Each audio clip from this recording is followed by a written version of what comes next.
Punjabi audio book YouTube channel सुन रहे सारे ਸਰੋਤਿਆਂ ਨੂੰ ਫਤਿਹ ਅਰਜ਼ ਕਰਦੀ ਹਾਂ जी। वाहिगुरू जी का खालसा वाहिगुरू जी की फतेह। किताब 1984 अणचितव्या कहर, भाग चौथा, पन्ना नंबर 55। दो धारावां। इतिहास अंदर शहीदी सिख परंपरा अंदर दो धारावां देखण नूं मिलदियां हन। एक जुलम ते बेइंसाफी दे विरुद्ध हथियार उठाउण दी बजाए शांत अते स्थिर चित रहिंदे होए सबर ते ठरम्मे नाल जान निछावर कर देनी। पंजवें पातशाह गुरु अर्जन देव जी इस धारा दे मोढी कहे जा सकते हैं।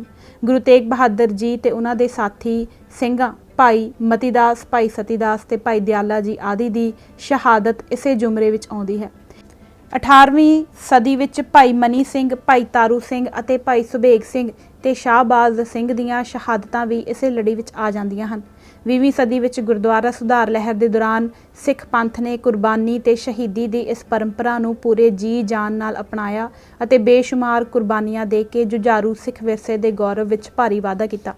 शहीदी सिख परंपरा दी दूजी इन्नी ही बलवान ते इन्नी ही मकबूल धारा जुलम नाल टक्कर लैण लई हथियार उठाउण दी जांच सिखाउंदी है। सिख इतिहास अंदर 6वें अते 10वें गुरु साहिबान दा जीवन अमल ते फलसफा इस धारा दा आदर्श ते प्रेरणा स्रोत बनिया।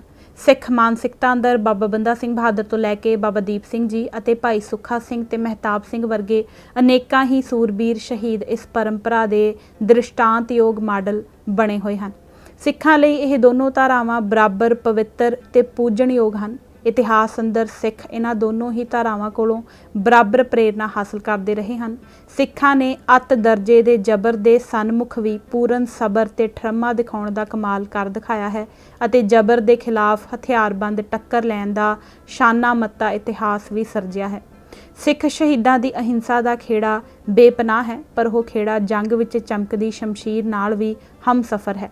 सिखां नूं आदतन ही हिंसा खोरे दर्शाउण वाले निंदकां अते इस दे जवाबी कर्म वजों सिखां नूं आदतन ही शांति दे पुजारी साबित करन लई तरलो मच्छी होण वाले सिख विद्वानां ते कालम नवीसां दी यह सांझी मर्ज़ है कि ओह सिख इतिहास नाल संबंधित तत्थां वेरविआं नूं अपनी सोचणी अते सहूलत दे मुताबक कट वढ़ के पेश करते हैं।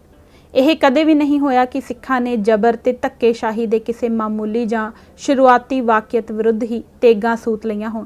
यह भी कदे नहीं होया कि सिखां ने जुल्म ते बेइंसाफी विरुद्ध किसी भी सूरत हिंसा दा राह ना अख्तियार करन दी सौं खा रखी होवे।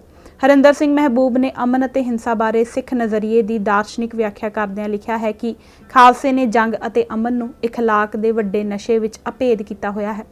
उसदी गुरु लिव उच्ची सुरत ते प्रतिभा जिंदगी विच अपनी आदर्शक खूबसूरती दे इखलाकी नक्श उतार रही है, भावें अमन विच उतार लवे भावें जंग राही उतार लवे। उसदी गुरु लिव दी इखलाकी रमज़ ने वक्त दियां मंगां अनुसार यह फैसला देना है कि उसदे अमल दा सही सुरताल किहड़ा है। इतिहास गवाह है कि सिख एक खास किस्म की हालत विच ही हिंसा दे राह पैंदे हन। इस खास हालत नूं किसी गहरे तत्त तक नहीं सुंघेड़िया जा सकदा। इतिहास के किसी खास दौर अंदर खालसे ने कुर्बानी ते शहादत का किहड़ा रूप अमल विच लियाउणा है जां किस रूप नूं वधेरे प्रमुखता ते अहमियत देनी है, इस बारे कोई आप खुदरा नियम जां मापदंड तय नहीं किया जा सकता। इस मामले च सब नालों बुनियादी ते अहम गल यह है कि कुर्बानी ते शहादत के कर्म के पिछे हमेशा उत्तम सच ते सुच्चा जज्बा काम करदा होना चाहिए है। अर्थात कुर्बानी का कर्म किसी उत्तम मनोरथ ते निष्काम सुच्ची भावना नाल जुड़िया होना चाहिए है। कुर्बानी के कर्म चों इस तत्त दे कमज़ोर जां गायब हो जाण की सूरत विच शहादत के यह दोनों ही रूप अपनी प्रमाणिकता ते चमक गुआ बैंदे हन। सिख परंपरा अंदर शांति ते हिंसा दोनों चों किसी नूं भी निरोल अथवा निरपेख महत्व हासिल नहीं है। अहम गल काज प्रति सुहिरदता ते सुचता दी है। काज प्रति सुहिरद सिख जुल्म विरुद्ध तेग उठा के लड़े जां पूर्ण शांति ते ठरम्मे नाल अपना बंद कटवाए सिखां लई ओह बराबर दा पूजनयोग है।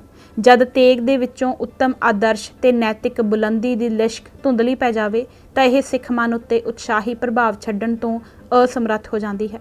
सिख जनता अजिही आदर्श ते सदाचार तो विहूणी हिंसा नूं बेकिरकी नाल अप्रवान कर दिंदी है। इस तरह जद शांति का पैंतड़ा नैतिक कमजोरी का कज्जण हो निबड़े तो सिख जनता इस झूठ नूं हकारत नाल रद्द कर दिंदी है। ਸਿੱਖ ਇਤਿਹਾਸ ਅੰਦਰੋਂ ਇਹਨਾਂ ਦੋਨੋਂ ਹੀ ਕਿਸਮ ਦੇ ਅਮਲਾਂ ਦੀਆਂ ਚੌਖੀਆਂ ਉਦਾਹਰਨਾਂ ਮਿਲ ਜਾਂਦੀਆਂ ਹਨ। 18ਵੀਂ ਸਦੀ ਦੇ ਜ਼ੁਲਮੀ ਦੌਰ ਅੰਦਰ ਜਦ ਸਿੱਖਾਂ ਨੇ ਇਹ ਅਨੁਭਵ ਕਰ ਲਿਆ ਕਿ ਨਿਰੋਲ ਸ਼ਾਂਤੀ, ਪ੍ਰੇਮ ਤੇ ਠਰਮੇ ਨਾਲ ਹਾਕਮਾਂ ਦੇ ਜ਼ੁਲਮਾਂ ਨੂੰ ਠੱਲ ਨਹੀਂ ਪਾਈ ਜਾ ਸਕਦੀ, ਤਾਂ ਉਹਨਾਂ ਪੂਰੀ ਦ੍ਰਿੜਤਾ ਤੇ ਨਿਸ਼ਠਾ ਦੇ ਨਾਲ ਦੂਜੇ ਪੈਂਤੜੇ ਦੀ ਚੋਣ ਕਰ ਲਈ। ਇਸ ਅਮਲ ਦੌਰਾਨ ਉਹ ਸਿੱਖ ਜੋ ਆਪਣੇ ਸ਼ਾਂਤ ਸੁਭਾਅ ਤੇ ਦਰਵੇਸ਼ ਤਬੀਅਤ ਦਾ ਸਦਕਾ ਜ਼ੁਲਮ ਤੇ ਬੇਇਨਸਾਫੀ ਵਿਰੁੱਧ ਹਥਿਆਰਬੰਦ ਟੱਕਰ ਵਿੱਚ ਸਿੱਧੇ ਜਿਸਮਾਨੀ ਰੂਪ ਵਿੱਚ ਸ਼ਾਮਲ ਨਹੀਂ ਸਨ, ਪਰ ਜੋ ਸਿੱਖੀ ਪ੍ਰੇਮ ਤੇ ਜਜ਼ਬੇ ਪੱਖੋਂ ਕਿਸੇ ਵੀ ਤਰ੍ਹਾਂ ਊਣੇ ਨਹੀਂ ਸਨ, ਉਹ ਵੀ ਲੋੜ ਪੈਣ ਤੇ ਪੰਥ ਲਈ ਆਪਾ ਵਾਰਨ ਤੋਂ ਪਿੱਛੇ ਨਹੀਂ ਰਹੇ। ਉਹਨਾਂ ਵੀ ਬਰਾਬਰ ਪੂਰੇ ਸਿਦਕ, ਸੂਰਬੀਰਤਾ ਤੇ ਬਹਾਦਰੀ ਨਾਲ ਆਪਣੀਆਂ ਜਾਨਾਂ ਨਿਛਾਵਰ ਕੀਤੀਆਂ। ਇਸ ਕਰਕੇ ਸਿੱਖ ਪਰੰਪਰਾ ਅੰਦਰ ਇਹਨਾਂ ਦਰਵੇਸ਼ ਸ਼ਹੀਦਾਂ ਨੂੰ ਬਰਾਬਰ ਦਾ ਸਤਿਕਾਰ ਹਾਸਲ ਹੈ। ਇਸ ਦੇ ਉਲਟ 20ਵੀਂ ਸਦੀ ਅੰਦਰ ਜਾ ਕੇ ਜਦ ਸਿੱਖ ਕੌਮ ਨੂੰ ਇਹ ਮਹਿਸੂਸ ਹੋਇਆ ਕਿ ਹਿੰਸਾ ਨਾਲੋਂ ਅਹਿੰਸਾ ਦਾ ਹਥਿਆਰ ਵਧੇਰੇ ਕਾਰਗਰ ਹੋ ਸਕਦਾ ਹੈ, ਤਾਂ ਉਹਨਾਂ ਹਿੰਸਾ ਨਾਲ ਉਲਾਰ ਮੋਹ ਦਿਖਾਉਣ ਦੀ ਥਾਵੇਂ ਪੂਰੀ ਸਪਸ਼ਟਤਾ ਤੇ ਦ੍ਰਿੜਤਾ ਨਾਲ ਅਹਿੰਸਾ ਦਾ ਪੈਂਤੜਾ ਅਖਤਿਆਰ ਕਰ ਲਿਆ ਸੀ। ਅਤੇ ਜਿੰਨੀ ਸ਼ਾਨ ਦੇ ਨਾਲ ਉਹਨਾਂ 18ਵੀਂ ਸਦੀ ਵਿੱਚ ਹਿੰਸਾ ਦੇ ਹਥਿਆਰ ਦਾ ਸਫਲ ਇਸਤੇਮਾਲ ਕਰ ਦਿਖਾਇਆ ਸੀ, ਉਨੀ ਹੀ ਪ੍ਰਬੀਨਤਾ ਤੇ ਗੌਰਵ ਨਾਲ ਉਹਨਾਂ ਅਹਿੰਸਾ ਦੇ ਹਥਿਆਰ ਦਾ ਪ੍ਰਯੋਗ ਕਰਕੇ ਦਿਖਾ ਦਿੱਤਾ। ਇਸ ਮਾਮਲੇ ਵਿੱਚ ਨੋਟ ਕਰਨ ਵਾਲੀ ਅਹਿਮ ਗੱਲ ਇਹ ਹੈ ਕਿ ਸਿੱਖ ਪਰੰਪਰਾ ਅੰਦਰ ਹਿੰਸਾ ਤੇ ਅਹਿੰਸਾ ਵਿੱਚ ਕੋਈ ਨੈਤਿਕ ਭੇਦ ਵਿਤਕਰਾ ਨਹੀਂ ਮੰਨਿਆ ਜਾਂਦਾ, ਅਰਥਾਤ ਨਾ ਹਿੰਸਾ ਨੂੰ ਨੈਤਿਕ ਦ੍ਰਿਸ਼ਟੀ ਤੋਂ ਕੋਈ ਅਪਰਾਧ ਮੰਨਿਆ ਜਾਂਦਾ ਹੈ ਤੇ ਨਾ ਅਹਿੰਸਾ ਨੂੰ ਪਰਮ ਸੱਚ ਦਾ ਦਰਜਾ ਦਿੱਤਾ ਗਿਆ ਹੈ। ਸਿੱਖ ਸਿਧਾਂਤਾਂ ਤੇ ਰਵਾਇਤਾਂ 'ਚੋਂ ਇਸ ਬਾਰੇ ਇਹ ਸਪਸ਼ਟ ਦਿਸ਼ਾ ਨਿਰਦੇਸ਼ ਮਿਲਦਾ ਹੈ ਕਿ ਜਦ ਜ਼ੁਲਮ ਨੂੰ ਠੱਲ ਪਾਉਣ ਦੇ ਅਹਿੰਸਕ ਤਰੀਕੇ ਬੇਅਸਰ ਹੋ ਕੇ ਰਹਿ ਜਾਣ ਤਾਂ ਹਿੰਸਾ ਦੀ ਵਰਤੋਂ ਕਰਨੀ ਉਚਿਤ ਵੀ ਹੋ ਜਾਂਦੀ ਹੈ ਤੇ ਜ਼ਰੂਰੀ ਵੀ। ਇਹ ਚੋਣ ਮੌਕੇ ਤੇ ਸਥਿਤੀ ਨੂੰ ਸਾਹਮਣੇ ਰੱਖ ਕੇ ਕੀਤੀ ਜਾਂਦੀ ਹੈ। ਚੋਣ ਠੀਕ ਹੋਵੇ ਤਾਂ ਇਹ ਉਸ ਸਮੇਂ ਦੀ ਮੁੱਖ ਧਾਰਾ ਹੋ ਨਿਬੜਦੀ ਹੈ ਅਤੇ ਚੋਣ ਕਰਨ ਵਿੱਚ ਗਲਤੀ ਹੋ ਜਾਵੇ ਤਾਂ ਸੰਘਰਸ਼ ਦਾ ਇਹ ਰੂਪ ਮੁੱਖ ਧਾਰਾ ਬਣਨ ਦੀ ਸਮਰੱਥਾ ਨਹੀਂ ਰੱਖਦਾ। ਇਸ ਦ੍ਰਿਸ਼ਟੀ ਤੋਂ 20ਵੀਂ ਸਦੀ ਦੇ ਦੋ ਅਲੱਗ-ਅਲੱਗ ਦੌਰਾਂ ਦਾ, ਇੱਕ 20ਵਿਆਂ ਦਾ ਦਹਾਕਾ ਤੇ ਦੂਜਾ 80ਵਿਆਂ ਦਾ ਤਜਰਬਾ ਬਹੁਤ ਹੀ ਸਿੱਖਣਯੋਗ ਹੈ। 20ਵਿਆਂ ਅੰਦਰ ਗੁਰਦੁਆਰਾ ਸੁਧਾਰ ਲਹਿਰ ਦੇ ਦੌਰਾਨ ਅਹਿੰਸਾ ਦਾ ਪੈਂਤੜਾ ਸਿੱਖ ਪੰਥ ਅੰਦਰ ਇਸ ਕਰਕੇ ਵਧੇਰੇ ਮਕਬੂਲ ਹੋ ਗੁਜ਼ਰਿਆ ਸੀ ਕਿ ਸ਼ਾਂਤਮਈ ਜੱਦੋ-ਜਹਿਦ ਦੇ ਜ਼ਰੀਏ ਸਿੱਖ ਬਰਤਾਨਵੀ ਹਕੂਮਤ ਉੱਤੇ ਦਬਾਅ ਪਾਉਣ ਵਿੱਚ ਸਫਲ ਹੋ ਰਹੇ ਸਨ। ਗੁਰਦੁਆਰਾ ਰਕਾਬਗੰਜ 1919 ਦੇ ਮਸਲੇ ਤੇ ਸਿੱਖਾਂ ਵੱਲੋਂ ਬਰਤਾਨਵੀ ਹਕੂਮਤ ਨੂੰ ਪਿੱਛੇ ਹਟਣ ਲਈ ਮਜਬੂਰ ਕਰ ਦੇਣ ਨਾਲ ਉਹਨਾਂ ਦੇ ਹੌਸਲੇ ਬੇਹੱਦ ਬੁਲੰਦ ਹੋ ਗਏ ਸਨ ਅਤੇ ਸਿੱਖ ਲੀਡਰਸ਼ਿਪ ਨੇ ਆਪਣੇ ਪ੍ਰਚਾਰ ਦੇ ਜ਼ਰੀਏ ਸਿੱਖ ਪੰਥ ਨੂੰ ਇਸ ਮਹਾਨ ਜਿੱਤ ਦੇ ਇਤਿਹਾਸ ਨੂੰ ਹੋਰ ਵੀ ਉਚੇਰੇ ਪੱਧਰ ਤੇ ਦੁਹਰਾਉਣ ਦੀ ਪ੍ਰੇਰਨਾ ਦੇਣ ਵਿੱਚ ਕੋਈ ਕਸਰ ਨਹੀਂ ਸੀ ਰਹਿਣ ਦਿੱਤੀ। ਉਦਾਹਰਣ ਵਜੋਂ ਰਕਾਬਗੰਜ ਦੀ ਜਿੱਤ ਤੋਂ ਬਾਅਦ ਸਰਦੂਲ ਸਿੰਘ ਕਵਿਸ਼ਰ, ਜੋ ਉਸ ਸਮੇਂ ਦੇ ਸਿੱਖ ਸੰਘਰਸ਼ ਅੰਦਰ ਬੇਹੱਦ ਸਫਲ ਅਤੇ ਹੁਨਰਮੰਦ ਪ੍ਰਚਾਰਕ ਵਜੋਂ ਆਪਣਾ ਨਾਮ ਬਣਾ ਚੁੱਕੇ ਸਨ, ਨੇ ਅਕਾਲੀ ਅਖਬਾਰ ਅੰਦਰ ਸਿੱਖ ਪੰਥ ਦੀ ਇਹਨਾਂ ਸ਼ਬਦਾਂ ਰਾਹੀਂ ਹੌਸਲਾ ਅਫਜ਼ਾਈ ਕੀਤੀ।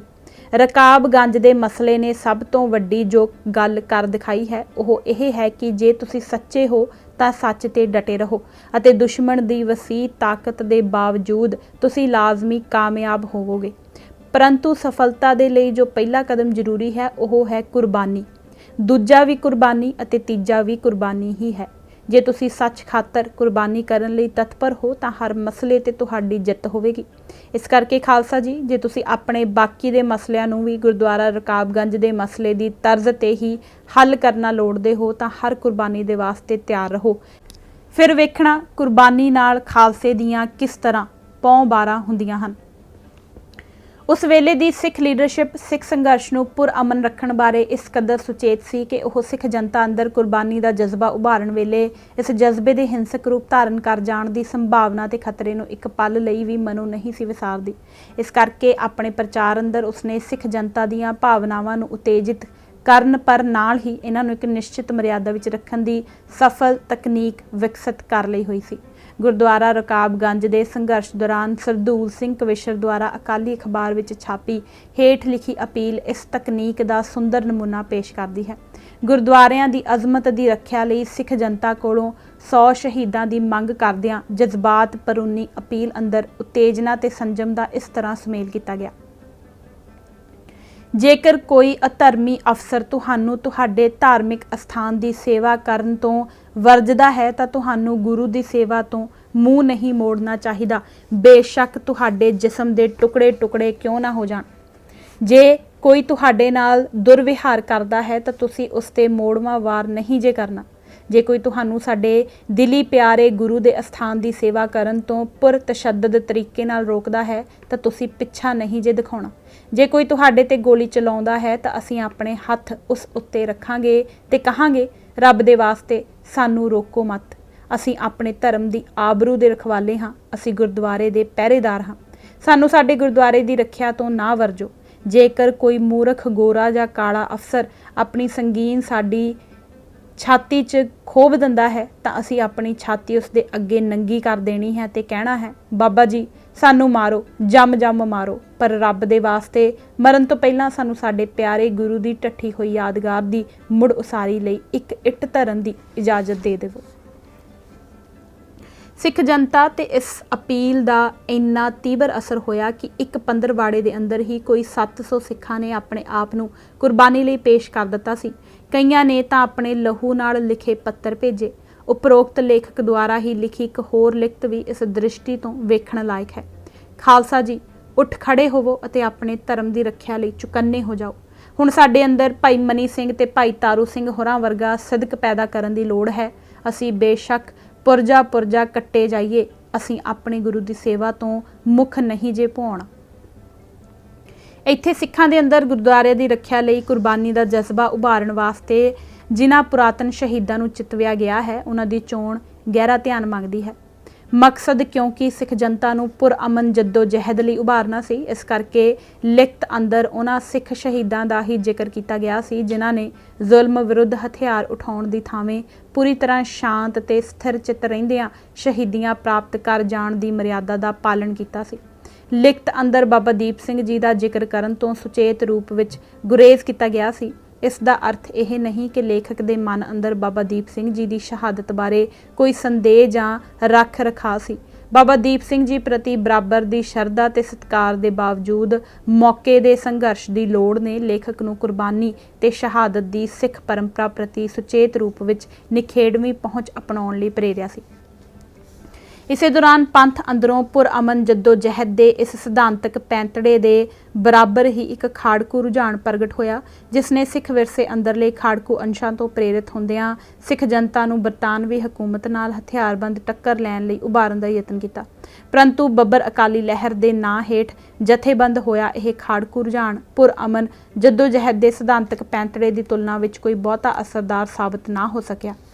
ਜ਼ਾਹਰਾ ਰੂਪ 'ਚ ਇਸ ਦੇ ਦੋ ਕਾਰਨ ਨਜ਼ਰ ਆਉਂਦੇ ਹਨ। ਇੱਕ, ਆਪਣੇ ਤੋਂ ਪੂਰਬਲੇ ਗਦਰੀ ਦੇਸ਼ ਭਗਤਾਂ ਵਾਂਗ ਹੀ ਬੱਬਰ ਅਕਾਲੀ ਲਹਿਰ ਦੇ ਮੋਹਤਬਰਾਂ ਨੇ ਵੀ ਪੰਥਕ ਸਰੋਕਾਰਾਂ ਨੂੰ ਪ੍ਰਮੁੱਖ ਰੱਖਣ ਦੀ ਬਜਾਏ ਭਾਰਤ ਦੀ ਆਜ਼ਾਦੀ ਦੇ ਲਕਸ਼ ਨੂੰ ਹੀ ਪ੍ਰਮੁੱਖ ਰੱਖਿਆ, ਭਾਵੇਂ ਕਿ ਆਪਣੇ ਇਸ ਸਿਧਾਂਤਕ ਪੈਂਤੜੇ ਨੂੰ ਉਹਨਾਂ ਪੰਥਕ ਰੰਗਤ ਦੇਣ ਦੇ ਯਤਨ ਜ਼ਰੂਰ ਕੀਤੇ, ਪਰੰਤੂ ਬੁਨਿਆਦੀ ਸਿਧਾਂਤਕ ਪੈਂਤੜਾ ਹੀ ਗਲਤ ਮਿੱਥ ਲੈਣ ਦੀ ਵਜ੍ਹਾ ਕਰਕੇ ਗਦਰੀ ਦੇਸ਼ ਭਗਤਾਂ ਵਾਂਗ ਹੀ ਬੱਬਰ ਅਕਾਲੀਆਂ ਦੇ ਸੂਰਮਗਤੀ ਭਰੇ ਖਾੜਕੂ ਅਮਲ ਸਿੱਖ ਕੌਮ ਅੰਦਰ ਕੋਈ ਤਕੜਾ ਖਾੜਕੂ ਉਭਾਰ ਪੈਦਾ ਕਰ ਸਕਣ ਵਿੱਚ ਕਾਮਯਾਬ ਨਾ ਹੋ ਸਕੇ।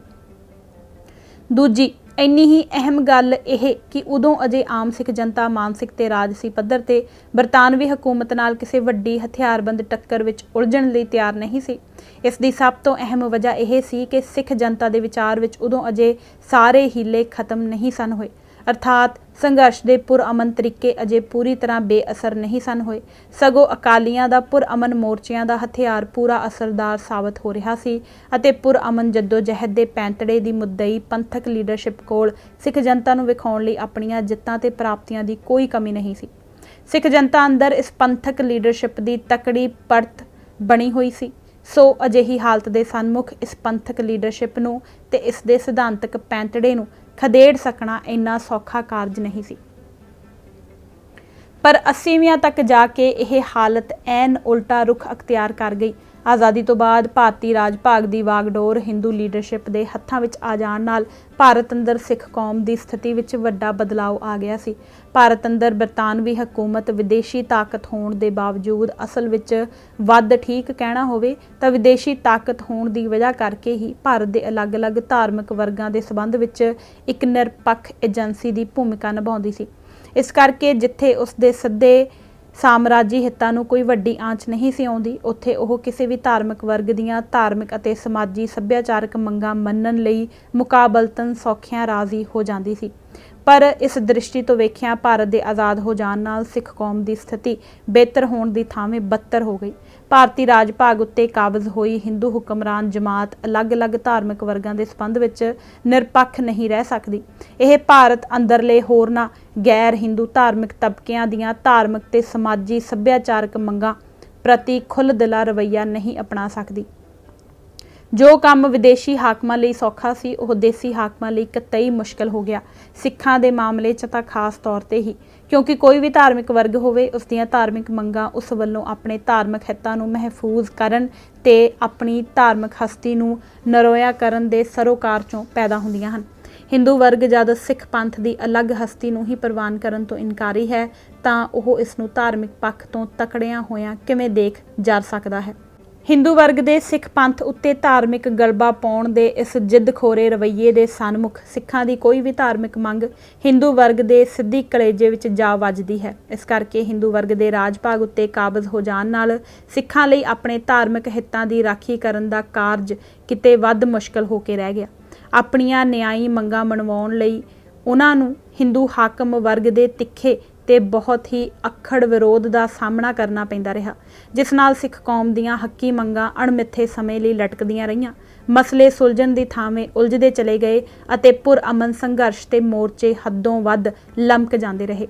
ਸਿੱਟਾ ਇਹ ਨਿਕਲਿਆ ਕਿ ਹਿੰਦੂ ਹਾਕਮਾਂ ਦੇ ਹੱਠ ਤੇ ਵਿਰੋਧ ਦਾ ਸਦਕਾ ਸਿੱਖ ਜਨਤਾ ਦੇ ਮਨਾਂ ਅੰਦਰ ਪੁਰਅਮਨ ਸੰਘਰਸ਼ ਦੀ ਸਾਰਥਿਕਤਾ ਬਾਰੇ ਤਿੱਖੇ ਸ਼ੰਕੇ ਉਤਪੰਨ ਹੋਣ ਲੱਗ ਪਏ। ਇਸ ਦੇ ਨਾਲ ਹੀ ਅਕਾਲੀ ਲੀਡਰਸ਼ਿਪ ਦੇ ਕਈ ਕਰਮ ਅਤੇ ਪੈਂਤੜੇ ਵੀ ਸਿੱਖ ਜਨਤਾ ਦੀਆਂ ਮਾਯੂਸੀਆਂ 'ਚ ਵਾਧਾ ਕਰਦੇ ਰਹੇ। ਸਿੱਖ ਜਨਤਾ ਨੂੰ ਇੱਕ ਤੋਂ ਬਾਅਦ ਦੂਜੇ ਮਸਲੇ ਤੇ ਸੰਘਰਸ਼ ਲਈ ਉਭਾਰਨ ਦੇ ਵਾਸਤੇ ਅਕਾਲੀ ਲੀਡਰਸ਼ਿਪ ਨੂੰ ਲਗਾਤਾਰ ਤਿੱਖੀ ਦਿਲ ਟੁੰਬਵੀਂ ਭਾਸ਼ਾ ਦਾ ਇਸਤੇਮਾਲ ਕਰਨਾ ਪੈਂਦਾ ਰਿਹਾ, ਕੁਝ ਤਾਂ ਲੋੜ ਤੇ ਮਜਬੂਰੀ ਵਸ ਅਤੇ ਕੁਝ ਆਦਤਨ ਵੀ। ਅਕਾਲੀ ਲੀਡਰਸ਼ਿਪ ਦਾ ਦੁਖਾਂਤ ਇਹ ਸੀ ਤੇ ਹੈ ਕਿ ਤੇਜ਼ ਤਰਾਰ ਭਾਸ਼ਾ ਵਰਤੇ ਬਿਨਾਂ ਉਹਨਾਂ ਦਾ ਗੁਜ਼ਾਰਾ ਨਹੀਂ ਸੀ। ਅਸਲ ਵਿੱਚ ਸ਼ਹੀਦੀ ਪਰੰਪਰਾ ਵਿੱਚ ਪ੍ਰਵਾਨ ਚੜ੍ਹੀ ਲਹਿਰ ਦੇ ਵਾਰਸ ਹੋਣ ਦੀ ਦਾਅਵੇਦਾਰੀ ਅਕਾਲੀ ਲੀਡਰਸ਼ਿਪ ਲਈ ਵਰ ਵੀ ਹੈ ਤੇ ਸਰਾਪ ਵੀ। ਉਹ ਸ਼ਹੀਦੀ ਪਰੰਪਰਾ ਦਾ ਖੱਟਿਆ ਵੀ ਖਾਣਾ ਚਾਹੁੰਦੀ ਹੈ, ਪਰ ਉਸ ਅੰਦਰ ਇਸ ਦੀਆਂ ਲੋੜਾਂ ਤੇ ਪੂਰਾ ਉਤਰਨ ਦਾ ਦਮ ਨਹੀਂ ਹੈ। ਪੰਜਾਬੀ ਸੂਬੇ ਦੇ ਅੰਦੋਲਨ ਦੇ ਦੌਰਾਨ ਹੀ ਅਕਾਲੀ ਲੀਡਰਸ਼ਿਪ ਦੀ ਇਹ ਪੋਲ ਜ਼ਾਹਰ ਹੋਣ ਲੱਗ ਪਈ ਸੀ, ਜੋ ਬਾਅਦ ਵਿੱਚ ਜਾ ਕੇ ਵੱਧ ਪ੍ਰਤੱਖ ਨੰਗੇ ਰੂਪ ਵਿੱਚ ਪ੍ਰਗਟ ਹੋ ਗਈ। ਜਿੰਨਾ ਚਿਰ ਤੱਕ ਧਾਰਮਿਕ ਤੇ ਰਾਜਸੀ ਮੰਚ ਤੇ ਅਕਾਲੀ ਲੀਡਰਸ਼ਿਪ ਨੂੰ ਚੁਣੌਤੀ ਦੇਣ ਵਾਲੀ ਕੋਈ ਖਰੀ ਪੰਥਕ ਹਸਤੀ ਮੌਜੂਦ ਨਹੀਂ ਸੀ, ਉਨਾ ਚਿਰ ਤੱਕ ਅਕਾਲੀ ਲੀਡਰਸ਼ਿਪ ਜੁਝਾਰੂ ਸਿੱਖ ਪਰੰਪਰਾ ਨੂੰ ਵਰਤਣ ਦੀ ਰਾਜਨੀਤੀ ਚਲਾਉਂਦੀ ਰਹੀ। ਪਰ ਸੰਤ ਜਰਨੈਲ ਸਿੰਘ ਭਿੰਡਰਾਂਵਾਲੇ ਦੇ ਧਾਰਮਿਕ ਤੇ ਰਾਜਸੀ ਮੰਚ ਤੇ ਉੱਭਰ ਆਉਣ ਨਾਲ ਅਕਾਲੀ ਲੀਡਰਸ਼ਿਪ ਲਈ ਇਹ ਖੇਡ ਖੇਡਣੀ ਇੰਨੀ ਸਹਿਲ ਨਾ ਰਹੀ। ਆਪਣੇ ਖਰੇ ਸਿਧਾਂਤਕ ਪੰਥਕ ਪੈਂਤੜੇ ਤੇ ਸ਼ੁੱਧ ਕਿਰਦਾਰ ਦੀ ਬਦੌਲਤ ਸੰਤ ਜਰਨੈਲ ਸਿੰਘ ਜੁਝਾਰੂ ਸਿੱਖ ਵਿਰਾਸਤ ਦੇ ਕੁਦਰਤੀ ਦਾਅਵੇਦਾਰ ਹੋ ਨਿਬੜੇ।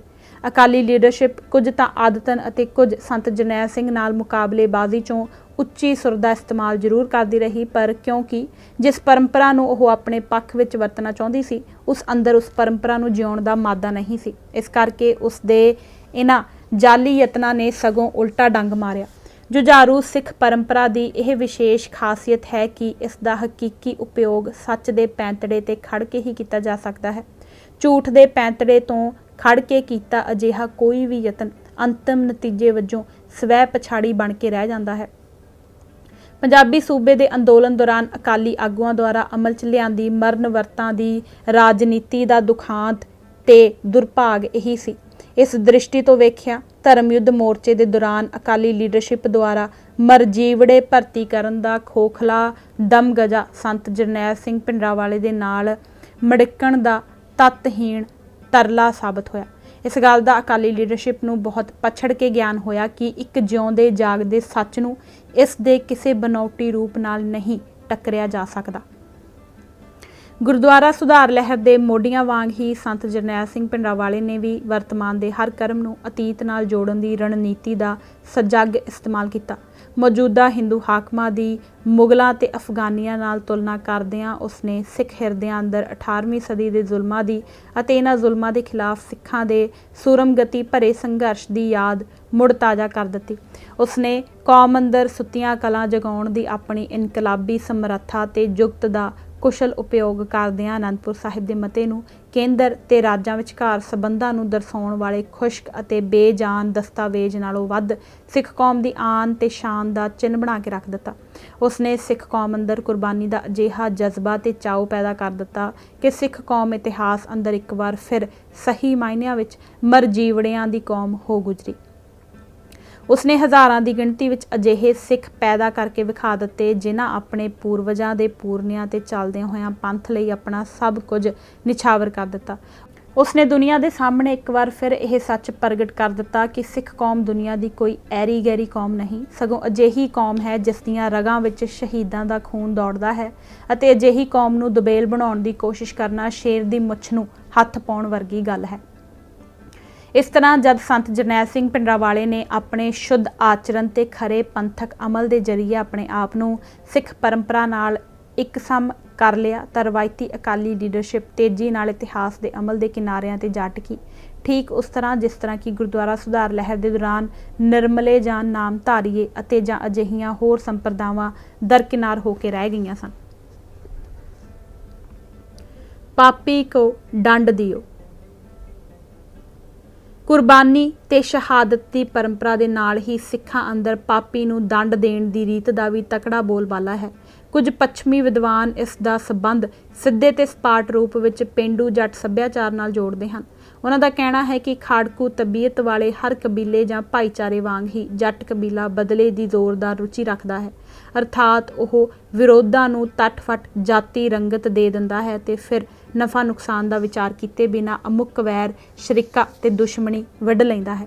ਸੰਸਾਰ ਅੰਦਰ ਲੜਾਕੂ ਰੁਚੀ ਵਾਲੇ ਭਾਈਚਾਰਿਆਂ ਦਾ ਇਹ ਬਹੁਤ ਹੀ ਆਮ ਲੱਛਣ ਹੈ ਕਿ ਉਹ ਵਿਅਕਤੀਗਤ ਪੱਧਰ ਤੇ ਅਤੇ ਸਮੂਹਿਕ ਰੂਪ ਵਿੱਚ ਵੀ ਹਰ ਆਮ ਖਾਸ ਮਸਲੇ ਨੂੰ ਇੱਜ਼ਤ ਦਾ ਮਸਲਾ ਬਣਾ ਲੈਂਦੇ ਹਨ ਅਤੇ ਫਿਰ ਇੱਜ਼ਤ ਮਾਣ ਦੀ ਰਾਖੀ ਲਈ ਬਦਲੇ ਤੇ ਜਵਾਬੀ ਬਦਲੇ ਦੀ ਲੰਮੀ ਲੜਾਈ ਵਿੱਚ ਉਲਝ ਜਾਂਦੇ ਹਨ।